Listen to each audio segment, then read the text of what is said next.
à la tombée de la nuit sur les autoroutes du Rhône. Nous sommes à Lyon, au centre de traitement des alertes des pompiers. Pompiers, j'écoute. Vous êtes sur quelle autoroute, madame, là? C'est ici qu'arrivent tous les appels d'urgence en provenance de la dizaine d'autoroutes Quel sens? qui entourent l'agglomération. 155 km de voies rapides, sous haute surveillance. Elle est passée par-dessus la bande d'arrêt d'urgence. Vous sentez des blessés ou pas? Mais écoutez, on envoie du monde tout de suite, hein. On arrive. On va aller, c'est parti. Une conductrice vient d'être témoin d'un accident sur l'autoroute A6. C'est parti pour le capitaine Christophe Serre et une dizaine de pompiers. Il y a 2 ambulances qui partent avec un fourgon et une remorque secours routier. Pas une minute à perdre. Allez, on part pour la route. Sur autoroute, le moindre accident peut entraîner un carambolage.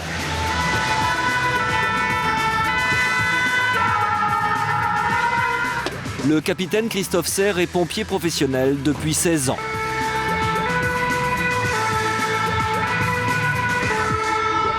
Pour lui, chaque intervention sur autoroute est à haut risque, surtout la nuit. Les chances de survie sur les autoroutes, notamment sur les bords d'autoroute, sont vraiment minimes. Et c'est vrai que c'est quelque chose qui est omniprésent chez les sapeurs-pompiers, tous les services qui travaillent sur l'autoroute. C'est vraiment ce risque d'avoir un suraccident que les gens ne voient pas et nous percutent. Un quart d'heure plus tard, arrivé sur les lieux. Les agents de la société d'autoroute ont déjà balisé l'accident. Les gendarmes sont aussi sur place. La voiture est dans le fossé, complètement broyée.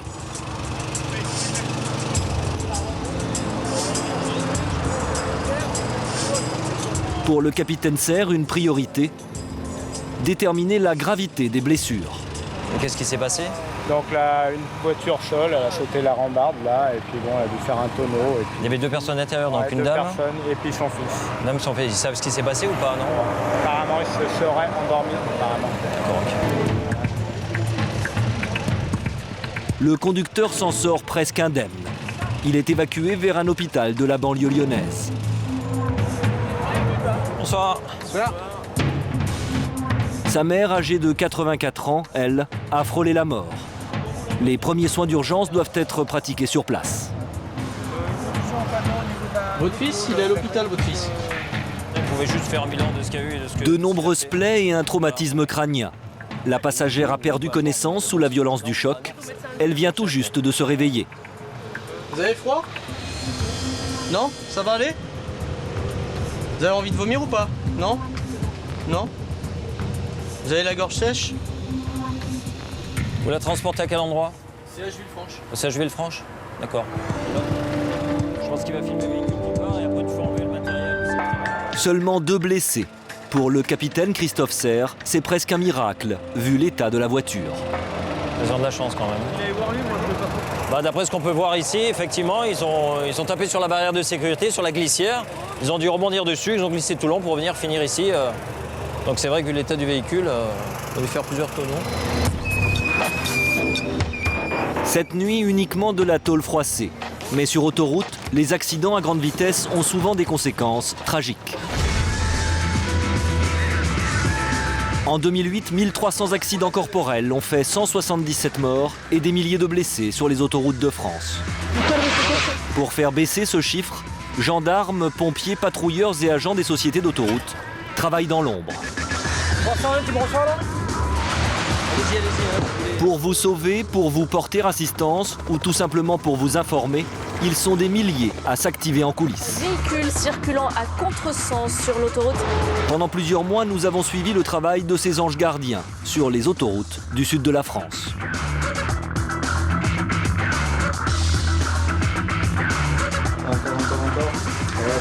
Un 16. Ah ben là en fait il va perdre son permis le monsieur. Pour eux, l'autoroute des vacances n'est pas seulement une bande de bitume, La mer est au bout du voyage. mais un défi quotidien, faire en sorte que 35 millions d'automobilistes arrivent chaque été à bon port.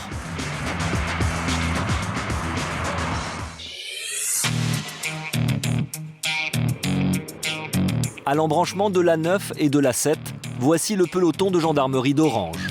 40 gendarmes spécialisés dans la lutte contre la délinquance routière.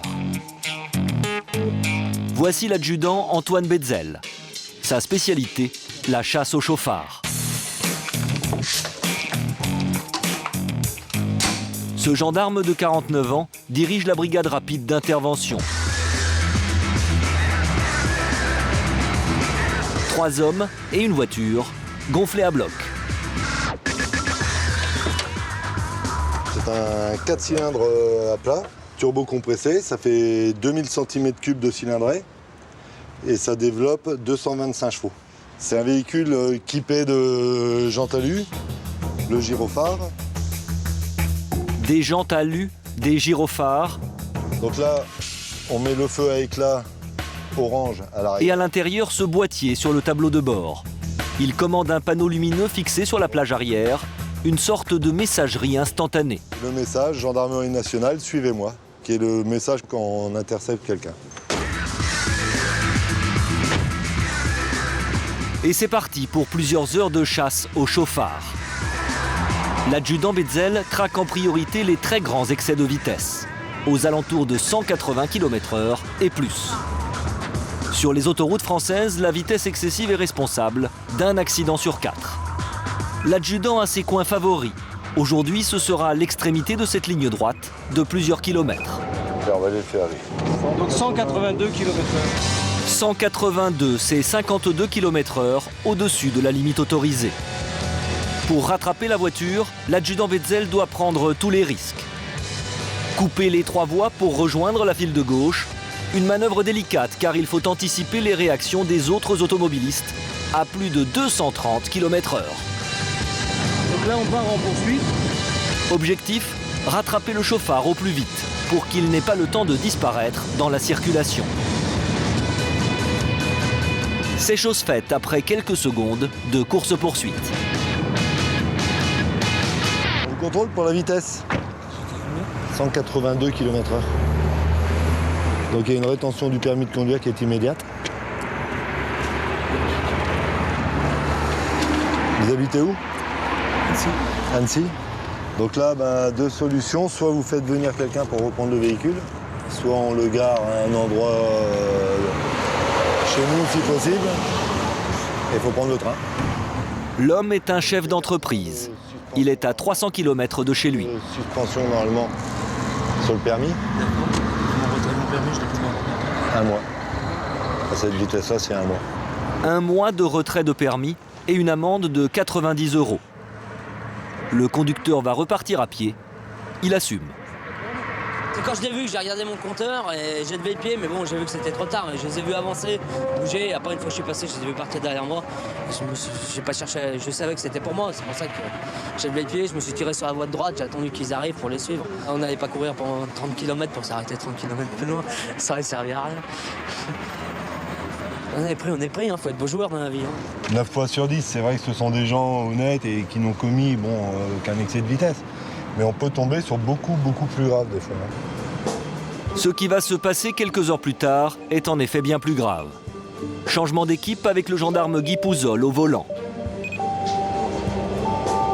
En 20 ans de carrière, il en a intercepté des bolides. Votre record, c'est combien? 300 km/h. Combien? 300 km/h. On a pris ici. Aujourd'hui, c'est moins. Allez, on va les faire. Oh, on est là. 178 là. La grise là, qui vient de passer là tout à l'heure, là-bas, qui est debout. Au volant, cette fois-ci, une jeune femme.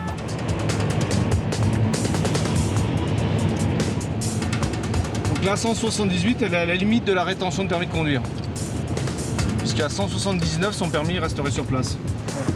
Bonjour, gendarmerie contrôle. L'affaire s'annonce banale et pourtant le ton va vite monter. Vous savez pour quelle raison on vous intercepte? La vitesse. On vous a pris à 178 km/h avec le radar automatique. Si. Non, j'ai mon GPS qui est là et j'ai mon régulateur de vitesse qui est à 131, il est là. Écoutez madame, C'est impossible, attendez, je connais bien mon régulateur. Jamais je ne monte à cette vitesse-là. Écoutez, nous, Trompé de voiture. Ah pas du tout, non. 178 km/h c'est la vitesse enregistrée. Là vous étiez à cette vitesse quoi. Mais la conductrice persiste. Pas question de perdre 3 points sur son permis, ni de payer les 90 € d'amende. 178, monsieur, mais c'est impossible. Regardez-moi, j'ai tous mes points, j'ai 40 ans, je suis une femme et je suis pas un mec. Un mec, ça court à 180, d'accord? Mais moi, 180, le maximum que j'ai fait dans ma vie, c'est 135. Sur autoroute, mais attendez, faut arrêter quoi. 135 pour moi c'est déjà un maximum, alors attendez. 178, non mais attendez, quand il m'a dit le... Moi j'ai cru qu'il allait me dire, oh vous étiez à 134. Non, 178. Non mais je sais. 90 €, vous pouvez payer dans les 7 jours, soit un timbre-amende que vous collez ici, l'autre partie du timbre-amende ici. Si vous voulez contester l'infraction, vous écrivez une lettre à l'adresse qui est indiquée derrière. Oui, puis je ne ferai pas tout ça, monsieur. Voilà. Votre numéro donc c'est bien ça. C'est marqué, il y a mon nom dessus, tout est inscrit sur le... Votre nom et tout. Tout est inscrit sur le timbre-amende. D'accord.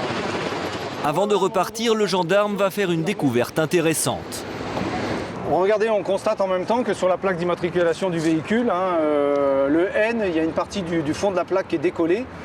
Et donc ça empêche au radar automatique de lire la plaque entière. Les gens le font généralement exprès, décollent un tout petit peu pour ne pas se faire prendre au radar automatique.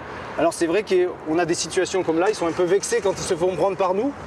Parce que bon, avec le pistolet ultralight, là ça prend toutes les plaques, quoi. Les gendarmes traquent les excès de vitesse, mais aussi l'abus d'alcool. Sur autoroute, une conduite en état d'ivresse peut entraîner un carnage. Les gendarmes Jean-Marc Rocher et Aurélie Cavalier viennent d'être alertés par un automobiliste. Un camion de chantier orange serait en train de zigzaguer sur la voie du milieu. Un signe qui ne trompe pas. Il faut intervenir au plus vite. Voici la camionnette orange garée dans un refuge. Elle a été interceptée par un policier en civil qui partait en congé avec sa famille. C'est lui qui a prévenu les gendarmes. Carte de police à la main, il attend la relève avant de reprendre la route. Bonjour. Bonjour. Les deux collègues du commissariat du salon. Bonjour. Bonjour. Pardon. Bonjour. Et en fait, j'avais un petit souci parce que quand j'ai doublé ce monsieur, il a carrément, je voyais depuis un moment, vous voyez, gauche-droite, il a fait des bons zigzags. Le conducteur de la camionnette, c'est l'homme au gilet jaune. Il avoue avoir bu. Vous avez consommé de l'alcool ou pas cet après-midi? Non, j'ai bu un apéro avant de manger et puis un peu... L'homme a un peu de mal à s'exprimer. Moi, je vais après, on reste dessus, on verra bien. J'ai fait un écart pour passer et en fait sur la gauche j'ai fait taper une autre bagnole que j'ai même pas vu, de Mercedes, et lui c'est pareil, il s'est rabattu après, il m'a dit je suis cinglé et tout, mais j'ai même pas vu. On va voir, on verra bien. Vous avez sur vous votre permis de conduire, la carte grise, vous me présentez tout ça s'il vous plaît? Le chauffeur est un chef de chantier. Pour le gendarme Jean-Marc Rocher, il est hors de question qu'il reprenne le volant. Vous remontez jusqu'où là monsieur? Jusqu'à Chambéry là? Son camion reste ici. Donc si personne ne peut le prendre, il faut que je le fasse remorquer. J'ai pas le choix. C'est l'entreprise, je sais pas. Essayez de voir avec l'entreprise, il n'y a pas. Parce que vous êtes plusieurs sur un chantier là, vous étiez où? Vous êtes tout seul? Je suis tout seul. Sinon je le fais remorquer et après il faudra voir pour l'assurance, c'est que ça va faire des frais de toute façon. Le chef de chantier va devoir passer un alcotest. Vous avez un téléphone pour essayer d'appeler votre société? Mon téléphone il marche plus. Il marche plus? Je prends celui du collègue, c'est pas pour Ouais. La suite dépendra du résultat.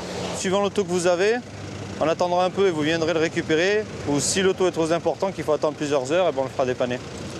D'accord? On fait comme ça? Oui, moi je peux rien faire. Allez-y. Monsieur est positif à l'alcool, donc on va le ramener. Pour le contrôle d'alcoolémie, direction la gendarmerie. L'affaire est prise très au sérieux. Sur autoroute, un accident mortel sur 6 est lié à l'alcool. Dans ce domaine, les gendarmes appliquent la politique de la tolérance zéro. Un jeune homme il peut attendre là, et le monsieur venir là. Restez là, monsieur. Asseyez-moi.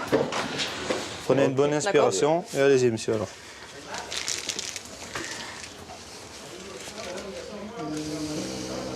Attends. Continuez comme ça, on ne s'arrête pas. Encore. C'est bon. Impeccable.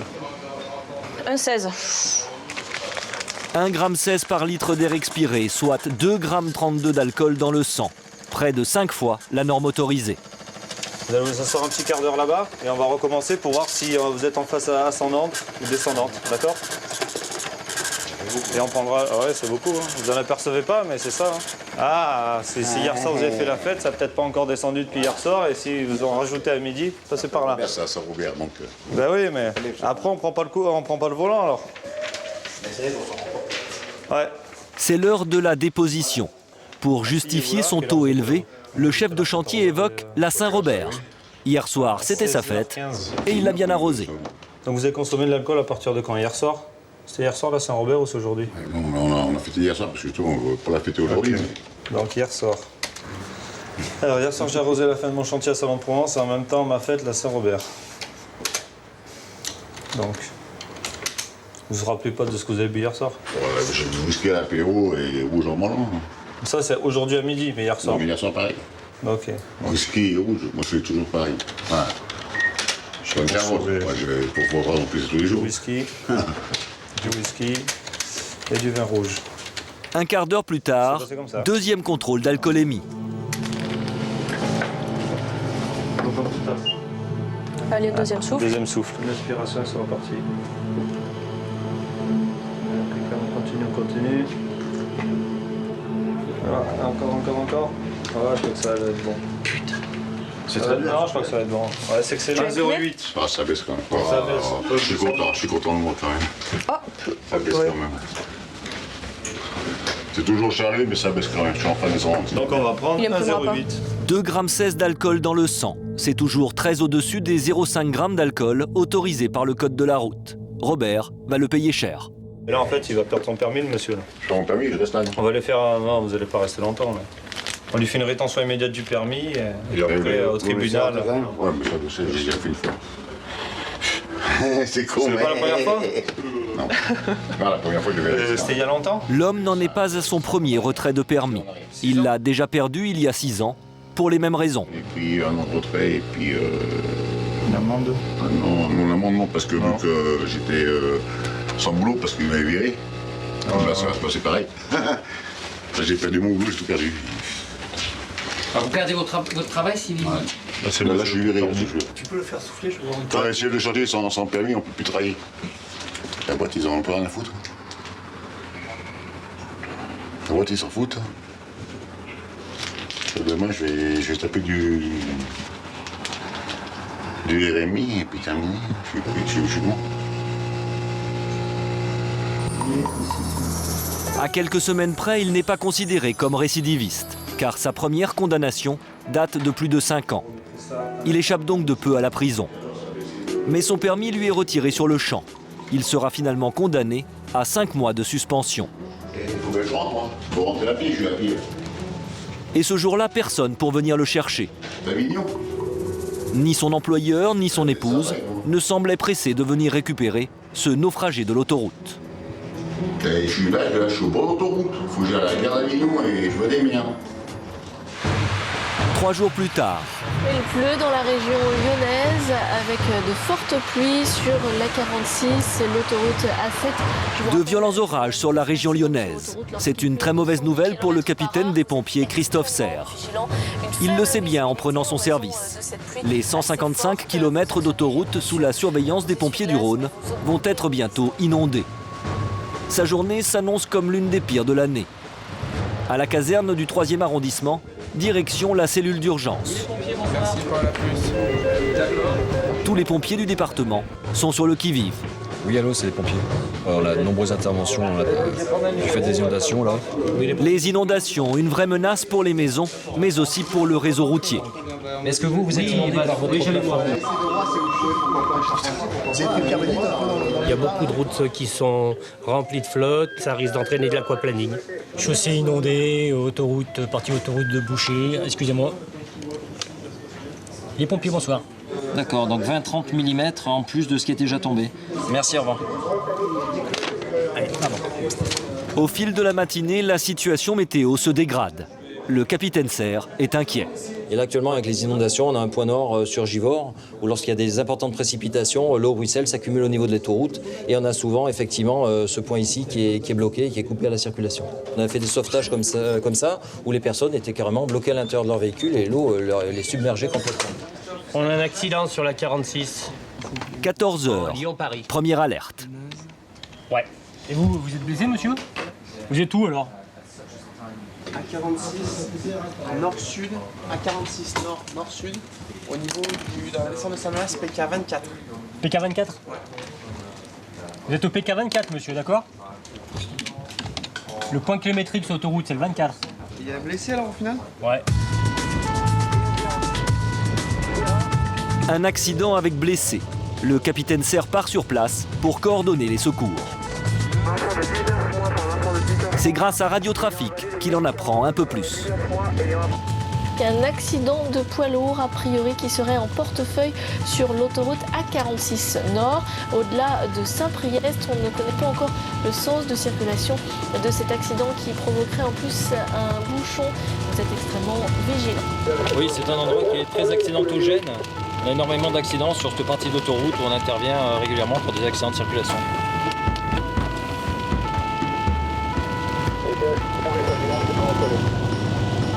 Un poids lourd a percuté le parapet en béton de l'autoroute. Un accident spectaculaire. En arrivant sur place, le capitaine Serre découvre un camion en portefeuille, plié en deux. La cabine du conducteur s'est renversée contre le muret. Apparemment, ce camion s'est mis en portefeuille, tout seul. Ouais. Le conducteur est sorti de sa cabine tout seul et il aurait une fracture au nez. On n'en sait pas plus. Voilà. C'est souvent que quand il pleut, les camions se mettent en portefeuille. Ça arrive assez fréquemment, oui. Le conducteur, très légèrement blessé, a été transporté à l'hôpital. Mais le travail des pompiers est loin d'être terminé. À tout instant, le camion menace de s'enflammer. Le carburant est en train de se répandre sur la chaussée. Comme vous pouvez le voir, le réservoir ici de gazole a été complètement éventré lors du choc. Et plusieurs centaines de litres sont partis et ont ruisselé le long de l'autoroute. Un binôme de sapeurs-pompiers a mis en place une protection incendie avec une lance en eau pour justement pendant la phase de dépannage, au cas où il y a un problème, on puisse effectivement rapidement intervenir si un début d'incendie se réalise sur le véhicule. Le dépannage s'annonce dangereux, car le dépanneur est obligé de découper la cabine à la disqueuse. Et les étincelles pourraient enflammer le carburant.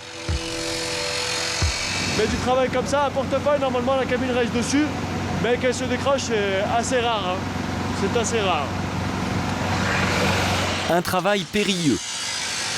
Mais finalement, les pompiers n'auront pas à activer leur lance à incendie.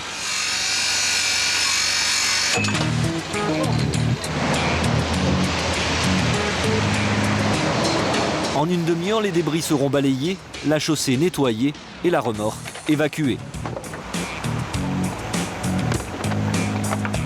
Mais la journée est loin d'être terminée pour les pompiers et pour le capitaine Serre en particulier. Peu après 19h, nouvel appel au central. Une 206, ouais, c'est ça. Votre numéro de point kilométrique, il me faut absolument un point kilométrique au niveau de la 7. Fil de gauche, une 206 sur le toit. La pluie a provoqué une série d'accidents dans la région de Givors, au sud de Lyon. La zone que le capitaine Serre présentait comme la plus dangereuse du département. Une autoroute très glissante, rendue encore plus dangereuse par l'arrivée de la nuit. Le capitaine Serre le sait bien, la moitié des accidents ont lieu la nuit.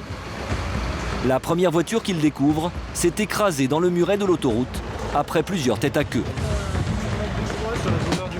L'une des passagères est une grand-mère. Elle souffre d'une fracture au poignet. Ça va, madame, la douleur évolue pas? Non, ça vous fait mal? Ça vous brûle? Enlever, hein. Si faut pas que ça brûle, hein. C'est pour ça qu'on... Bon, on arrête.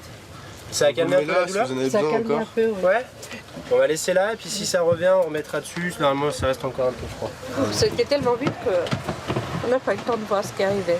C'est une voiture qui nous a percutés et on a fait des tourbillons. En fait, on a fait des tourneaux comme ça, on a tourné sur nous-mêmes. Et après, on a atterri sur le bas-côté. Vous étiez seul? Non, c'est ma fille qui conduisait, elle avait 3 petits à l'arrière. Qu'est-ce que vous avez pensé au moment du choc? On n'a pas le temps de penser. Moi, je pensais qu'aux enfants, c'est tout.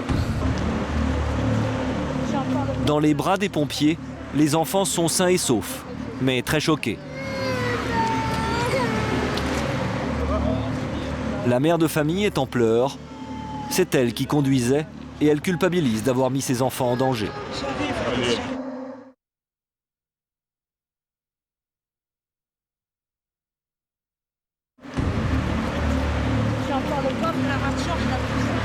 Dans les bras des pompiers, les enfants sont sains et saufs, mais très choqués. La mère de famille est en pleurs. C'est elle qui conduisait et elle culpabilise d'avoir mis ses enfants en danger.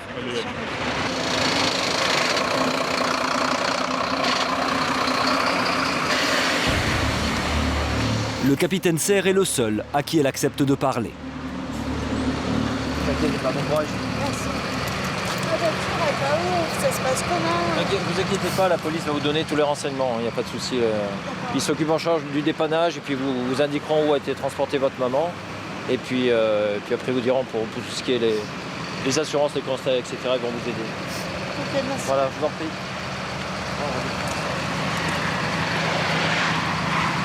La femme est complètement déboussolée.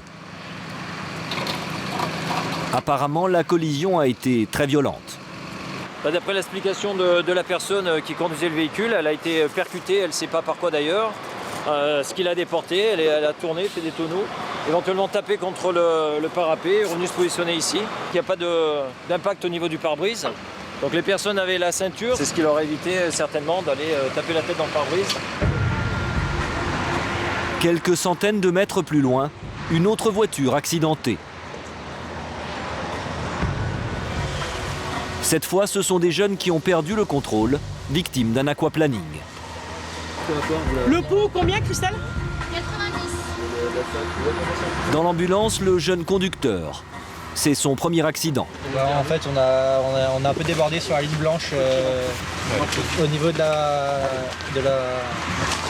barrière de sécurité. Bien les problèmes au niveau du bassin. Et après, on est parti en tête à queue. Donc en fait, on vous a mis sur un matelas coquille qu'on a mis sous vide et dans lequel il y a des milliers de billes qui vont prendre la forme de votre corps. Comme ça, au niveau du transport, ça va vous permettre de rester immobile et vous ne sentirez pas les à-coups. Certains les appellent les anges gardiens de l'autoroute. Qu'est-ce que vous pensez de cette appellation, vous Ils font un travail formidable. Franchement, il faut avoir du courage parce que pour aller sortir sur l'autoroute, alors que tous les gens ils passent à 130 sur le côté, c'est pas un truc commun. Non, franchement, c'est bien. Les pompiers prennent des risques, mais ils ne sont pas les seuls. C'est aussi le cas de Stéphane Chenet, le dépanneur. Après l'intervention des secours, c'est à son tour d'entrer en action. Le troisième accident de la nuit implique 2 véhicules. C'est cette voiture qui a provoqué l'accrochage après une rupture du système de direction. Son propriétaire a conscience d'avoir évité le pire. Il a commencé à vraiment vibrer très fort. Ça a lâché. Et la rotule, elle s'est coupée net. Et puis je me suis jeté. J'ai préféré me taper dans le béton de l'autre côté plutôt que traverser la route. Si je partais à droite, là je faisais un carnage. Parce qu'il y avait toutes les voitures, j'aurais traversé 2 voies, j'aurais pu faire un vrai carnage. Et je me suis arrêté dans le mur en béton. L'homme était en train de doubler sur la file de gauche. Il n'a pas pu éviter cette autre voiture. À son bord, 3 jeunes filles, dont une jeune conductrice. Elles aussi ont eu très chaud. On a vraiment évité de peu. Oui, c'est vrai que la vie est bien faite des fois. On a eu un accident de voie de gauche, donc on s'est mis en sécurité au milieu, mais ça fait pas entraîner sur l'autoroute. Pour Stéphane Chenet, il faut dégager la bande d'arrêt d'urgence au plus vite. À tout moment, en effet, un automobiliste peut venir percuter les voitures stationnées ainsi que les piétons. Vous restez derrière moi, on va rouler sur la bande d'arrêt d'urgence et puis après on traversera. Merci. Tranquillement. Voilà, vous restez derrière. C'est sympa, merci. Au revoir. Allez. Les jeunes filles repartent avec leur voiture. L'autre conducteur, lui, a gagné un voyage en dépanneuse. Je m'en suis bien tiré, ouais. Ça aurait pu mal finir. Parce que moi, j'étais pas vite. Mais supposons que les autres voitures étaient à 130, 140, une famille, des enfants. Après, c'est une cascade d'hypothèses. Ça s'est très bien fini pour tout le monde. Bilan de la journée, il y a eu 7 accidents sur les autoroutes autour de Lyon et une dizaine de blessés. À cause de la pluie, de la nuit et des vitesses excessives. Retour au peloton autoroutier d'Orange. Aujourd'hui, pour les gendarmes, une simple opération de contrôle de vitesse va déboucher sur une affaire beaucoup plus importante. intercepté le véhicule ici, là. Les motards et 2 véhicules de gendarmerie se lancent à la poursuite d'une voiture de couleur grise. Elle tente de leur échapper. D'accord, ok, bon, on arrive, on est à 5 minutes, hein. À tout de suite. La voiture des fuyards a été repérée à quelques kilomètres sur cette aire d'autoroute. Ses occupants se sont réfugiés dans la cafétéria. Une première équipe de gendarmes vient de les interpeller. Ce sont ces 2 hommes d'une vingtaine d'années.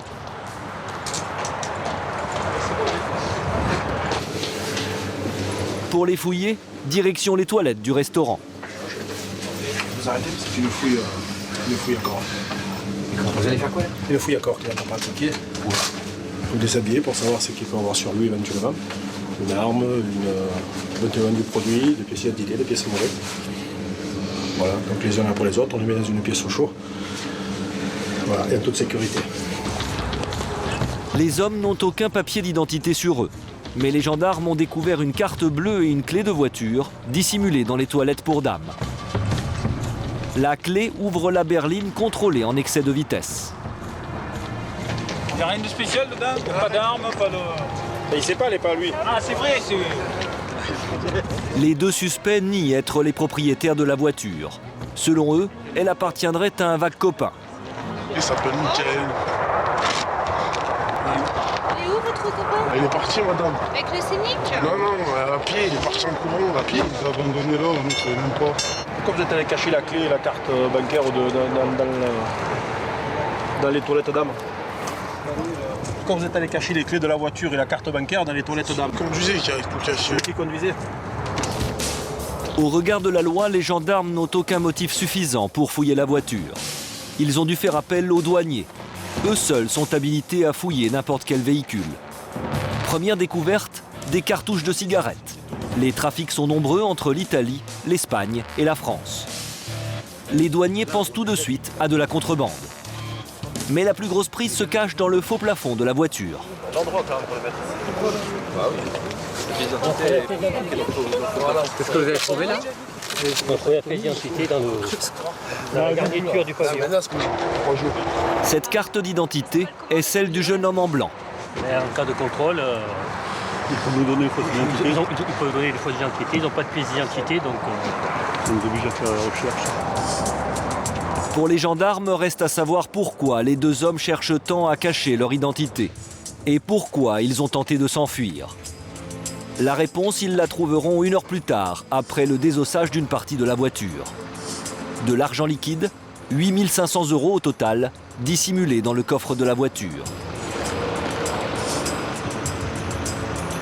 D'où vient cet argent? Mystère.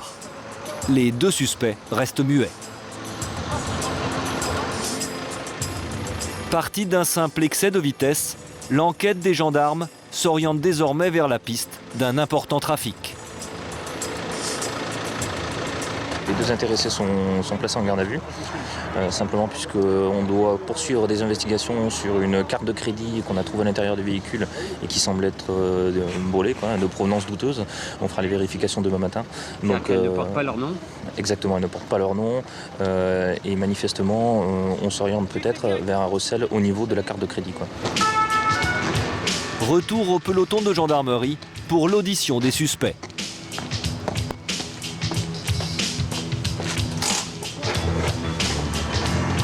Visiblement, les 2 hommes sont déjà connus des services de police. Alors, moi je vous ai en tant que personne consommant de produits classés stupéfiants. Wow. Vous êtes un consommateur de produits classés stupéfiants. J'avais 14 ans, je crois, à l'époque. 15 ans. J'ai passé ça. Ça date d'il y a tout juste 4 ans, hein? Voilà, 4 ans, 17 ans. Eh oui. Vous aviez 19 ans en 2005. Ah, c'est vrai, ouais. Si c'est vrai ce que vous dites, madame. J'étais connu pour ça. Ouais. En 2001, consommateur de stupéfiants. En 2005, consommateur de stupéfiants, port illégal d'armes de 6e catégorie, vol de véhicule. Ah oui, c'est vrai. Qu'est-ce que vous aviez emprunté comme voiture? Une Ford Fiesta. C'était. Ah, puis vous avez emprunté aussi du carburant pour mettre dans la voiture? Voilà, ouais. Plusieurs jours plus tard, les gendarmes découvriront que l'argent dissimulé dans la voiture avait été tiré sur plusieurs comptes bancaires de cartes déclarées volées dans la région de Toulouse. Les deux hommes ont été incarcérés en attendant leur procès. Ils appartiendraient à un réseau de voleurs de cartes bancaires.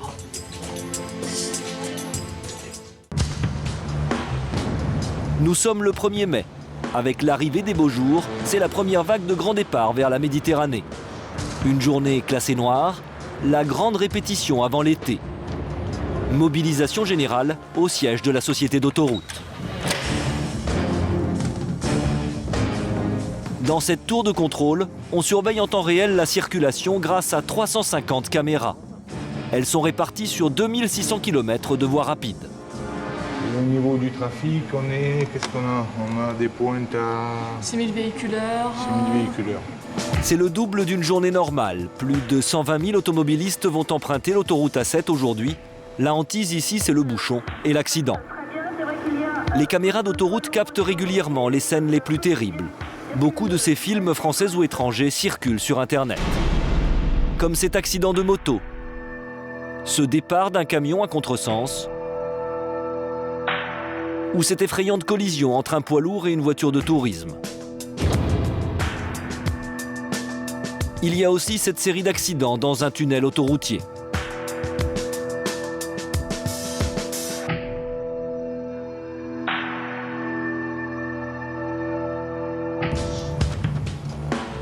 Retour au centre de gestion du trafic. Un accident vient de se produire sur l'A7, près de Valence. Oui, le patrouilleur qui sera sur les lieux. Voilà, d'accord, merci. Au revoir. Comme toujours en cas d'accident, un patrouilleur est envoyé sur place. Ouais, j'écoute. Cet après-midi, c'est Jean-Philippe Roche. Affirmatif, hein, je suis parti de la totale là. Il doit se rendre sur les lieux le plus vite possible. C'était quoi là le message? Un véhicule mobilisé sur les voies, sur la voie médiane, c'est la voie du milieu, au point kilométrique 57.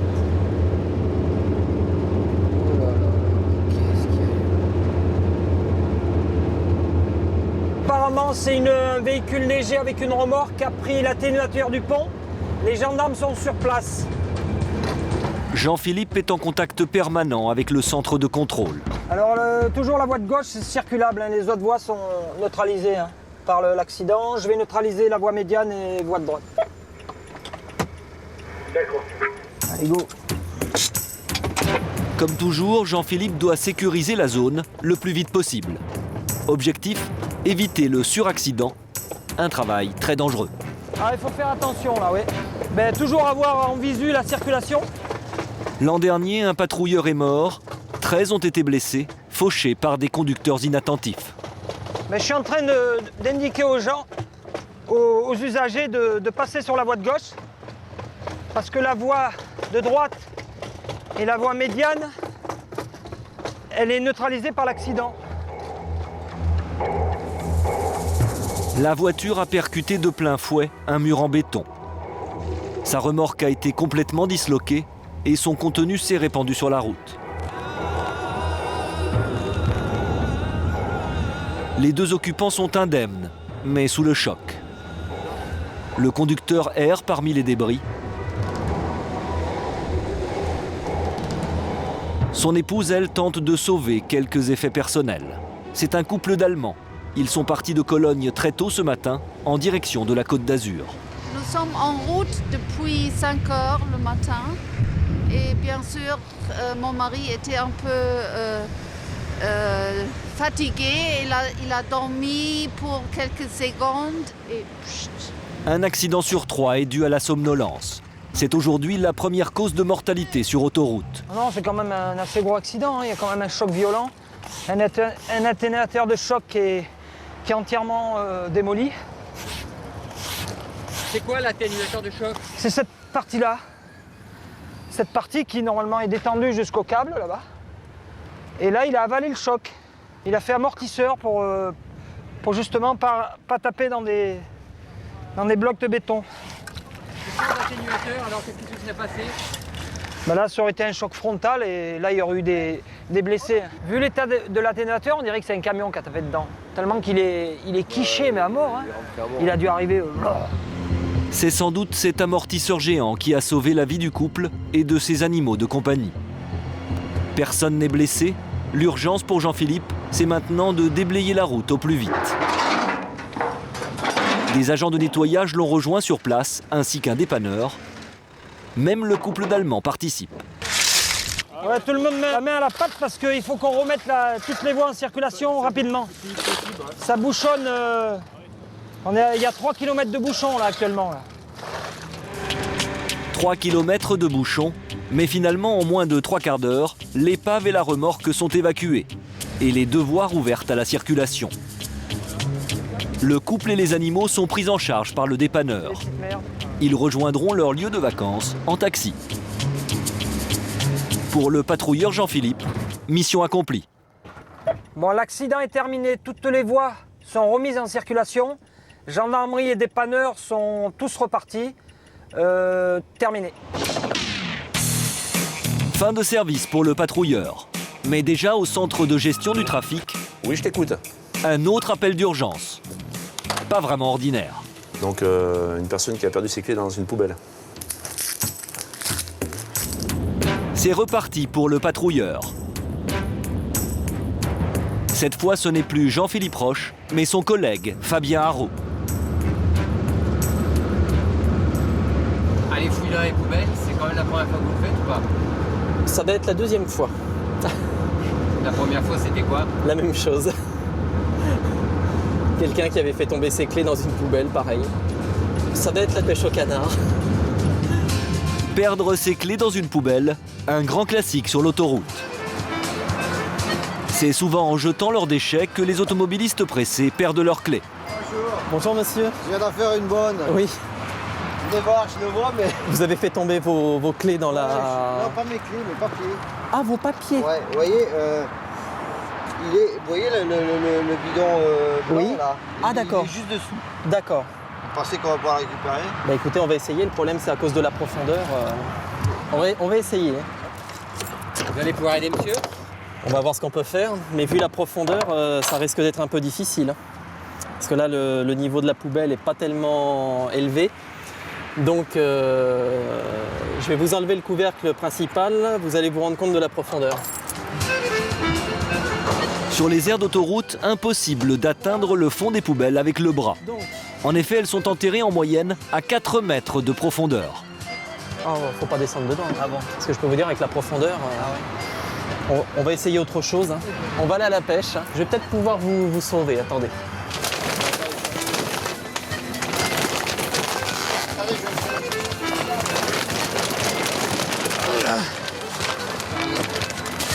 Là-bas, derrière. Il y a une bouteille en plastique là. Ouais, il y a du mollo. On va essayer ça. Et vos papiers. Voilà, ça d'accord, je vais chercher. Il y a tout? Le conducteur a récupéré ses papiers et il aimerait bien faire un petit geste. Vous avez tout? Ah non. Allez. Ah non, rien du tout. Non, mais écoutez, sans déconner. Ah non. Rien du tout. Vous irez boire un coup avec vos collègues. Non, il faut pas déconner, vous me rendez service. Mais vous vous imaginez qu'en quelques minutes, monsieur vient de m'épargner 2 ou 3 heures d'emmerdement et puis je sais pas combien que ça coûte la somme pour faire ses papiers. Quoi. Voilà. Merci aux patrouilleurs d'autoroute. De rien, on est là pour ça. Voilà. Vous prenez une traîne quand même, sans déconner. Non, rien du tout. J'ai envie de... Bah écoutez, moi sans déconner, j'ai perdu 1 heure avec ma connerie, il me sort d'affaire. Moi j'aurais bien aimé lui faire un petit quelque chose. Vous aviez pas de clé de voiture ou quoi que ce soit? Les clés de voiture, qu'on fasse tout d'un bloc. Pour les patrouilleurs, les pourboires sont interdits. Ils sont payés 1 700 € en moyenne par la société d'autoroute et le service est compris. Il y a rien de... bien vous remercier. Bah de rien. Je vais faire rire tous mes collègues demain en racontant ça.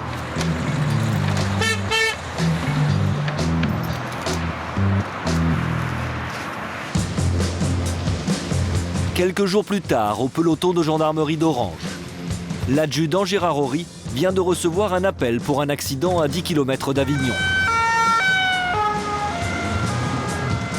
C'est un automobiliste qui a prévenu la gendarmerie depuis son téléphone portable. C'est quoi là, d'après vous? L'accident matériel qui nous a été signalé au niveau de point kilométrique 194 dans le sens sud-nord. Donc on va voir ce qu'il en est exactement, on n'a pas plus d'infos. Mauvaise surprise à l'arrivée. Le véhicule accidenté n'est pas là. Les dégâts sont pourtant impressionnants. 200 mètres de glissière arrachée. Un vrai casse-tête pour le patrouilleur et le gendarme. Il se demande qui a bien pu percuter la glissière et reprendre sa route. Sur le sol, quelques débris du véhicule accidenté. Il y a une plaque là. Le patrouilleur vient de trouver un indice déterminant.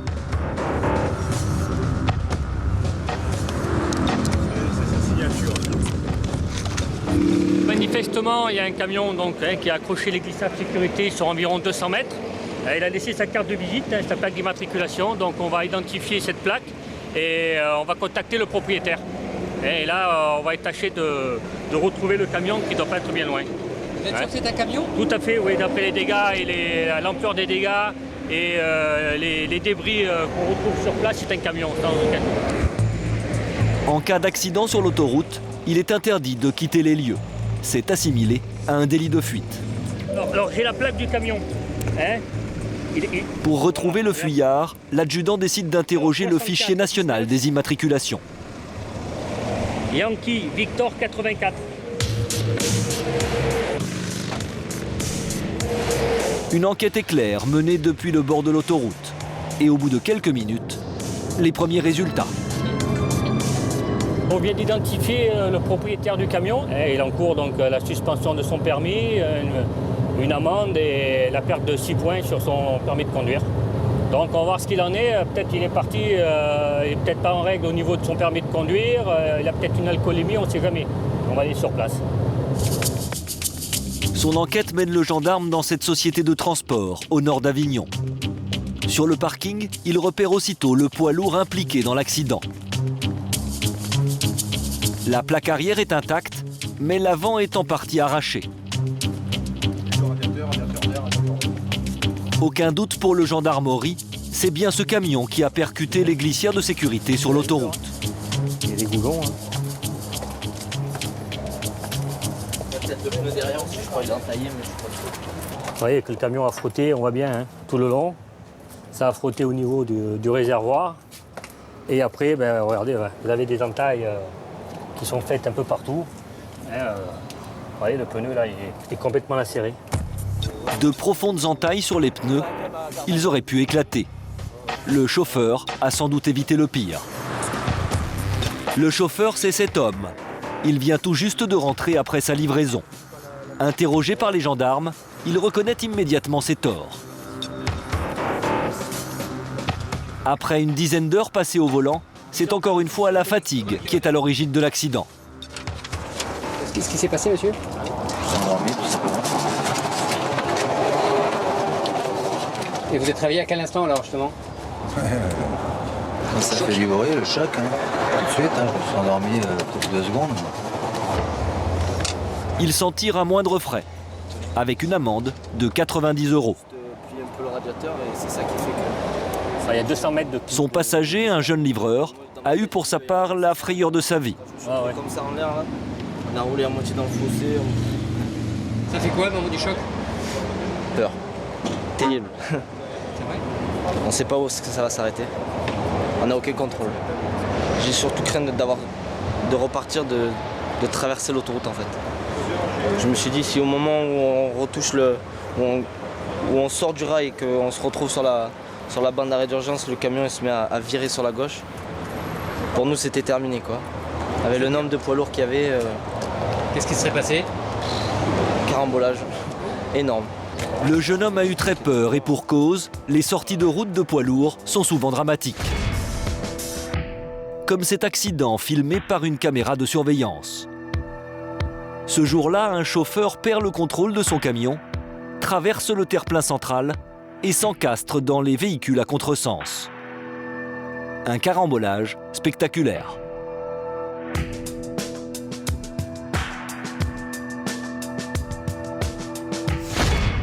Ils ont beaucoup de chance de ne pas s'être couchés sur les voies de circulation, où ça aurait pu être beaucoup plus grave, quoi. Le chauffeur routier devra régler la facture du remplacement des glissières. 4 000 € pris en charge par son assurance. Le soir même, plus aucune trace de l'incident.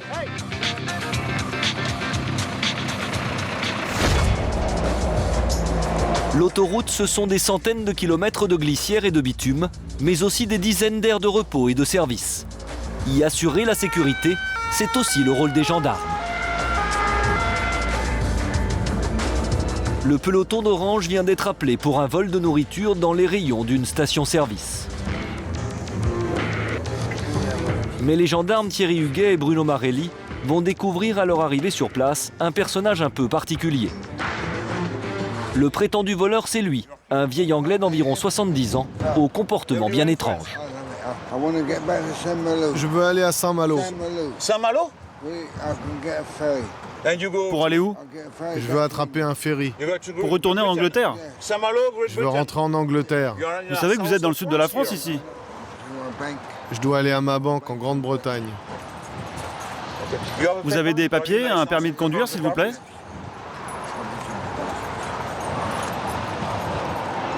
Bon, apparemment, il voyage partout en France. Donc, merci. Ouais, d'accord, ouais. Attendez. Monsieur Cunningham. Monsieur Cunningham ne semble pas avoir toute sa tête. Donc, il est né en 43, ce monsieur.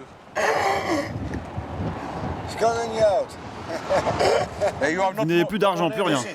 Non, non, je suis à sec. L'Anglais de 66 ans a dormi dans sa voiture la nuit dernière. Vous restez dans votre voiture, s'il vous plaît? Purée de Mistral. C'est le pompiste qui a donné l'alerte. Bonjour. Bonjour. C'est vous qui avez appelé pour... Oui, c'est moi, oui. Qu'est-ce qui s'est passé exactement? Il est arrivé hier soir à 7 h du soir. Et bon, il tournait, il virait. Et en fait, il a commencé à vouloir essayer de prendre quelque chose de voler. Donc là, ça m'a titillé un peu. Après, il est reparti. Et c'est ce matin que je l'ai retrouvé à 5 h du matin. Et pareil, toujours au même endroit. Il tournait, il virait. Et puis bon, au bout d'un moment, j'ai appelé les gendarmes parce que c'était bizarre. C'était une personne assez âgée. Et voilà. Et puis en plus, à mon avis, il avait du mal de conduire. Donc j'ai préféré appeler les gendarmes pour pas le laisser comme ça, quoi.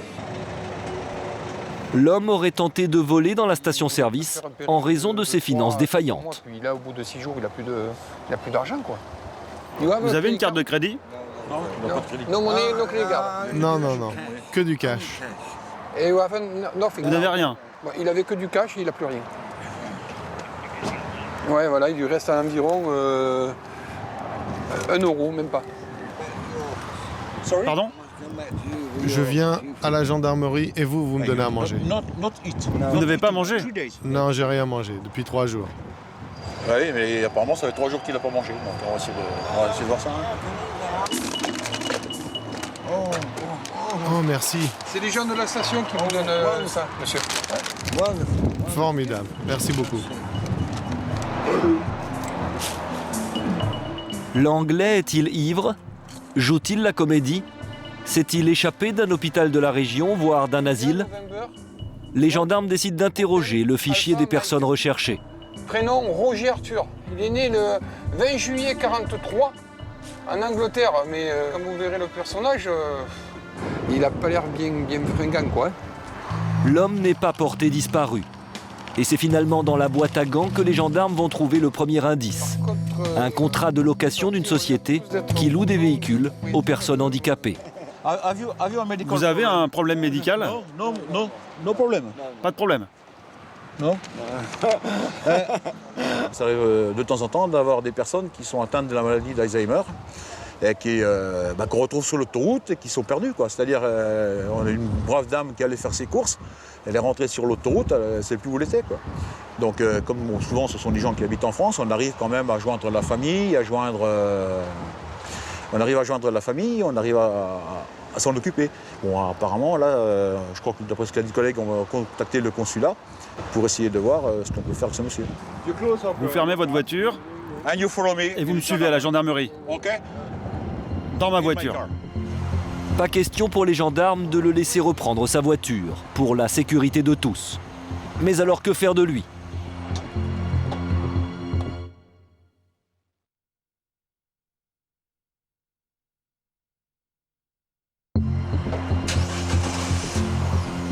Le vieil Anglais semble très mal en point.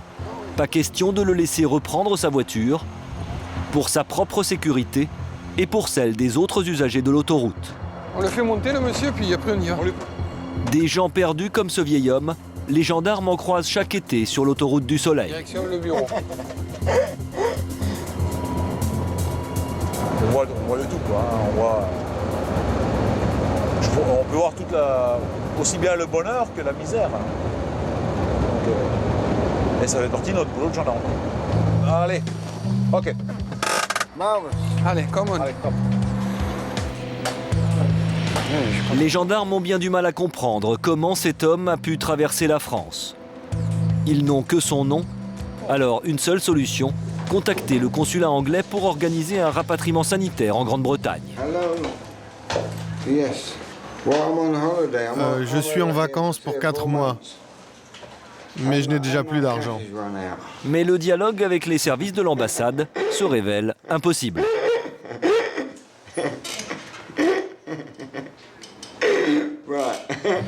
Le soir même, les gendarmes décident finalement d'appeler les pompiers pour conduire le naufragé de la route dans un centre d'hébergement.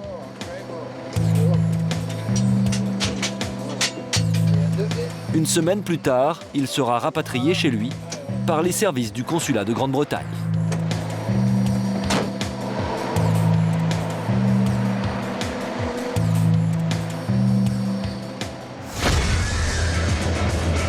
Retour à Orange avec Antoine Betzel, le spécialiste des interventions rapides sur autoroute. C'est reparti pour une journée de contrôle de vitesse sur la 7.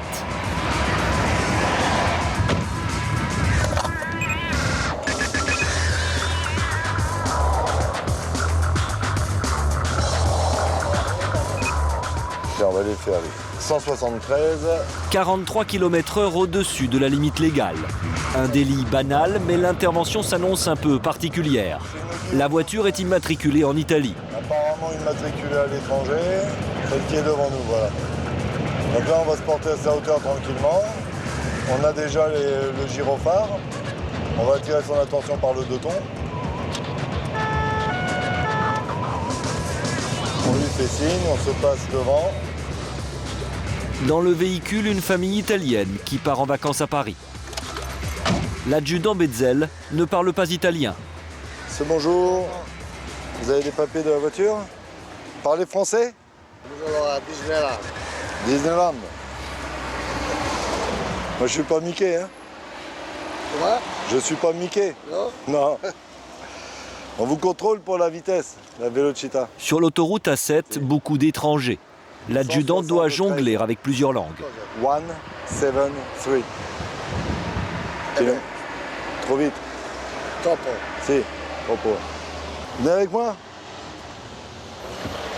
Malgré l'excès de vitesse, aucun point retiré. Juste une amende de 90 €. Allez. Vous avez 90 €? Oui. C'est un étranger, donc on fait une amende, mais on ne peut pas retirer les points sur un permis étranger. Donc la personne s'en sort à bon compte par rapport à un Français, malheureusement, mais bon, c'est comme ça, c'est la loi.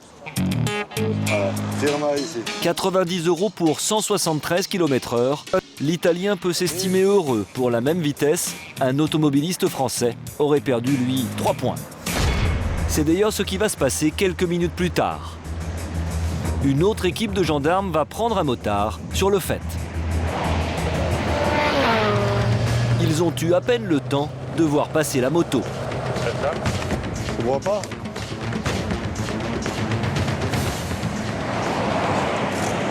Hein? On tire un peu dessus ici. 170, voilà, dépassement par la droite. Non, pas encore. Encore, ça va venir, ça fait quoi? Là, il vous a pas vu? Non, non. Vraiment pas trop. Enfin, ça te dérange. S'il ne voit pas, il va se faire la voiture. Il hésite. Hein. Il va y aller. Wow! Ah ouais. Regarde. Et tout à droite, hein. Il double tout par la droite, c'est bon. Allez, c'est ce qu'il fait là. Allez, il double tout le monde par la droite. Bon, prends le numéro. C'est une nanas. Non. Il nous a pas vu encore, hein. Venez avec nous là. Vous nous suivez. Vous vous arrêtez là. là. Vous vous arrêtez. Oh, encore un con là. Peut-être là. Alors, là, s'il n'a pas dépassé à droite, il n'aura jamais dépassé de sa vie. Bon monsieur, coupez le moteur déjà. Il faudrait voir les papiers de la machine, s'il vous plaît, votre permis de conduire. Il se passe que sur autoroute, comme votre part, on ne double pas par la droite. Ouais, on double pas motard, par la droite. motard ou pas motard. Le problème, si vous voulez, c'est qu'il y a un paquet de mecs qui sont au milieu, qui sont à droite. Non, mais regardez, ils sont pareils. Quand il y a trop de monde, il y a trop de monde. Hein. Vous n'allez pas aller plus vite que la moyenne. Donc on va vous dresser un procès verbal, on va vous expliquer le montant de l'amende. Le motard prétend avoir oublié son permis de conduire. Vérification faite auprès du central, une anomalie va aiguiser la curiosité du gendarme. L'homme n'a que le permis moto et pas de permis voiture. Monsieur, vous avez le permis B? Non, que le permis moto. Et vous l'avez eu, le permis B? Vous l'avez déjà passé, le permis Oui, j'ai déjà passé. Et pourquoi vous ne l'avez plus? Je l'avais plus. Pour quelle raison? Parce que j'ai eu un accident.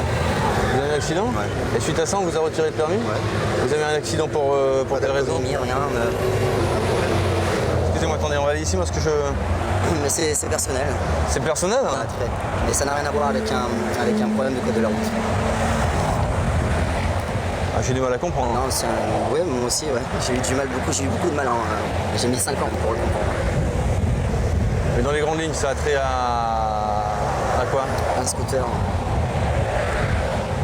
J'ai plus voulu retoucher une voiture de ma vie et j'ai attendu 5 ans pour pouvoir conduire un véhicule et j'ai passé mon permis moto. Un scooter qui avait le casque ici, il est descendu en trombe sur le côté droit, je ne l'ai pas vu, je me le suis pris, on m'a foutu en tôle et tout, au total quoi. Ok, bah, c'est que votre responsabilité a été avérée, non? Oui, mais le problème c'est qu'ils ont voulu faire un exemple et je me suis fait avoir. Ce que ne dit pas le motard, c'est qu'il a tué le conducteur du scooter. C'était à un carrefour pas très loin d'ici. La victime de 15 ans avait été projetée à plus de 30 mètres. Selon le motard, il n'y avait pas d'infraction au code de la route. Il avait malgré tout grillé un feu rouge. Ça fait beaucoup de bruit aussi, non? C'est la laine dedans qui monte un peu. Ça fait du bruit. La plaque minéralogique derrière n'est pas conforme. Vous doublez sur la droite et vous discutez tout. Et vous discutez tout. Bah ouais. Faut pas discuter quand on est en faute. Le motard repart avec 3 points en moins et une amende de 90 €. Encore plus au sud, sur la 8, c'est bientôt le bout de la route pour des milliers d'automobilistes. Mais à quelques kilomètres des plages, un nouveau drame et une histoire étonnante. L'accident vient tout juste d'avoir lieu. Les passagers sortent à peine des voitures. Il y a des blessés?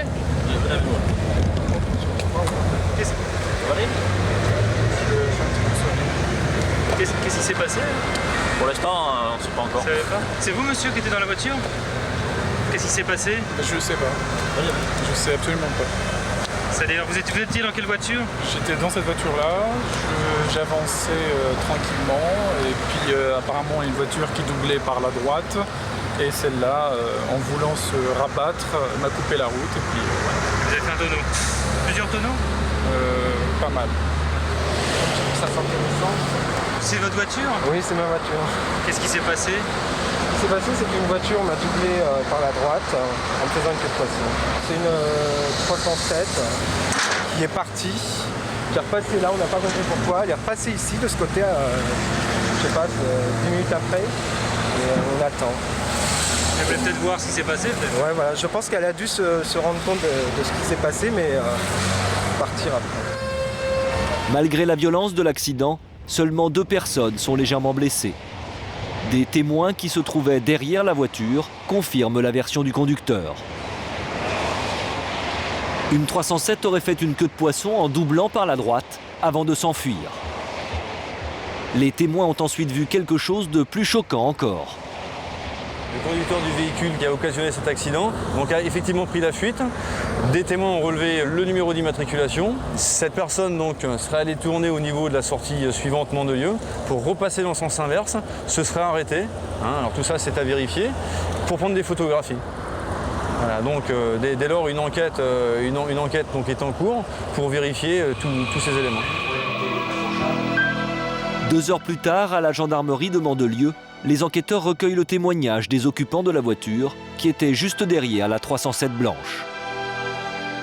disons que quand on l'a vu arriver, quand on l'a vu doubler par la droite, on s'est spontanément dit non, c'est pas vrai, il va pas le faire, il va pas passer. Et il l'a fait. Et effectivement, voilà, 2 voitures se sont retrouvées sur le capot. J'ai vu juste des cheveux blancs, une paire de lunettes. Et je pense que ouais, le monsieur, la cinquantaine, quoi. Cinquantaine bien passée, quoi.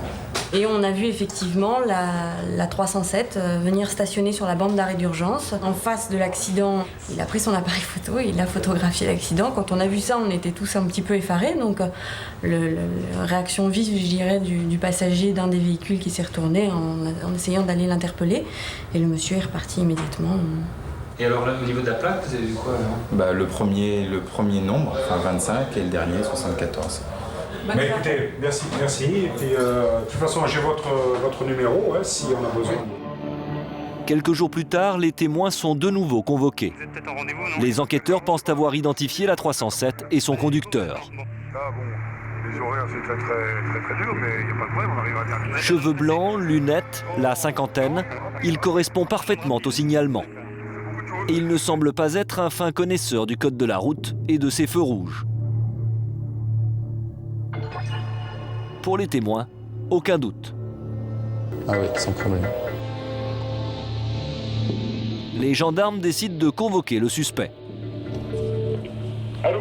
Bonjour monsieur, la gendarmerie d'autoroute de Mandelieu. Oui. Vous êtes sur le Canet là actuellement? Tout à fait, oui. Très bien. Nous avons un dossier vous concernant et il faudrait que vous vous présentiez le plus rapidement possible, c'est-à-dire dans la demi-heure qui suit, puisque vous n'êtes pas très loin. C'est pas un excès de vitesse, non? Je vous expliquerai tout ça de vive voix dès que vous arrivez au bureau. Moi, j'essaye de faire un tour rapidement. Oui, il faut pas essayer, faut venir, c'est pas pareil. D'accord, ok. Ok? Prenez votre temps, roulez prudemment quand même. Non, sans problème. Je vous remercie monsieur, à tout de suite, au revoir. Une demi-heure plus tard, le conducteur de la 307 se présente. Accompagnez-moi s'il vous plaît. Qu'est-ce que j'ai fait comme bêtise? Je vais vous expliquer tout ça. Alors, donc il est 9h55. J'ai donc, je vous informe tout de suite, vous allez être placé en garde à vue sur ordre du procureur de la République dans le cadre d'une enquête judiciaire qui a pour objet un accident de la circulation sur l'autoroute qui est survenu le 30 août et dans lequel un véhicule a pris la fuite. Je vous explique. L'homme paraît étonné. Des investigations ont été menées jusqu'à présent et laisseraient penser que vous pourriez être le chauffeur qui ne s'est pas arrêté sur les lieux d'accident. Et là, il va falloir vous expliquer clairement sur toutes les questions que nous allons vous poser. Première vérification des gendarmes, l'homme possède bien une 307 blanche. Les premiers et les derniers chiffres de la plaque correspondent à la déclaration des témoins. Le conducteur semble retrouver progressivement la mémoire. Je vais vous demander de passer juste à côté. Ah non, alors là, vous me foutez par terre. Le 30 août, c'est un accident sur l'autoroute? Oui. Attendez, donc on notifie le droit. Non, mais ça y est, c'est moi qui ai téléphoné à la borne. Ah bon? J'ai téléphoné à la borne de l'autoroute, deux voitures qui ont fait les tonneaux, derrière moi. Enfin, derrière vous, je sais pas.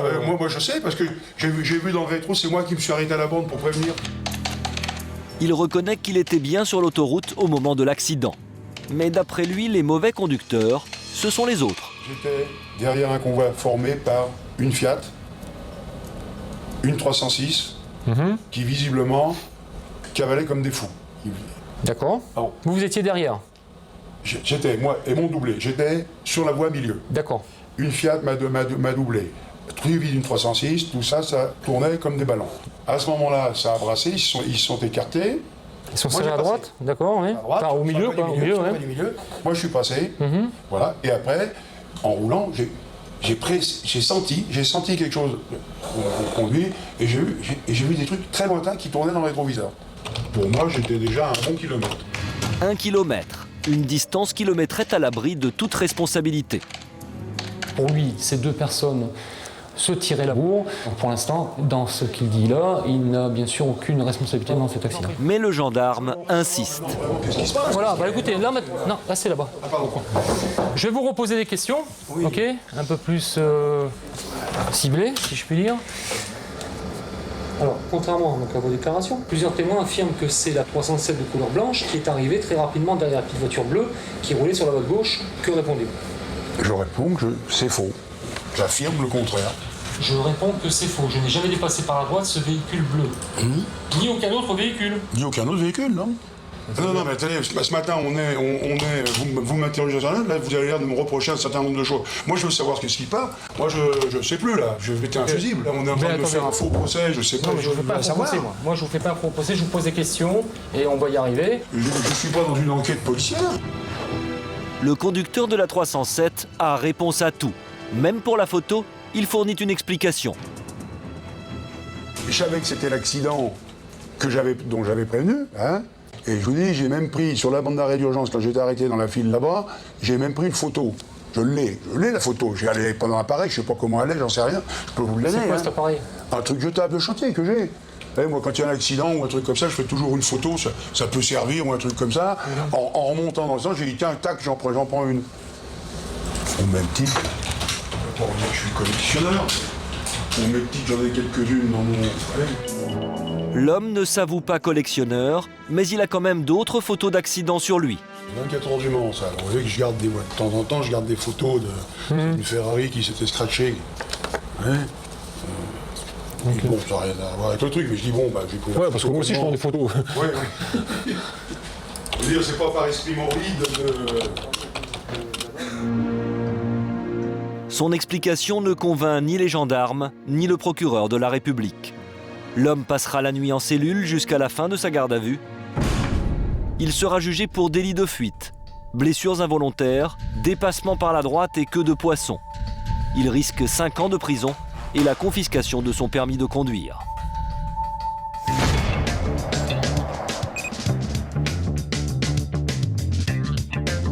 Cet été, sur l'autoroute des vacances, vous croiserez peut-être l'un de ces anges gardiens, que ce soit le gendarme Antoine Betzel, le pompier Christophe Serre ou le patrouilleur Philippe Roche.